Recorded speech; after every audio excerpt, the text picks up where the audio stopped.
అంటే వైద్యం చేసే డాక్టర్లు చాలామంది ఉంటారు, కానీ హస్తవాసి గల డాక్టర్స్ ఒకరిద్దరే ఉంటారు అని అంటుంటారు కదా. మరి దీని అర్థం ఏంటంటే దైవకృప గలవారు, అదే హస్తవాసి గల మంచి డాక్టరు అని చెప్తూ ఉంటారు. హస్తవాసి కలిగిన వ్యక్తి అంటే దైవకృప కలిగిన వ్యక్తి అని అర్థం. అంటే అంత దైవత్వం కలిగిన వ్యక్తి అయి ఉండాలి మీ పురోహితుడు.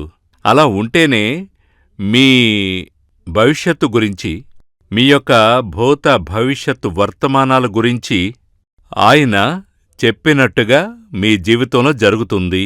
అలా జరగాలి అంటే శాస్త్రం గురించి తెలిస్తేనే చాలదు, దైవత్వంతో అనుభవజ్ఞుడయి ఉండాలి. ఇప్పుడు మీ జీవితంలో, అంటే మీ జీవితంలోనైనా లేదా మీ పిల్లల జీవితంలోనైనా సరే, దాంపత్య జీవితం సంతోషంగా ఉండాలి అంటే, సుఖమయంగా ఉండాలి అంటే ఏం కావాలి? డబ్బు కావాలి కదా. డబ్బు లేకపోతే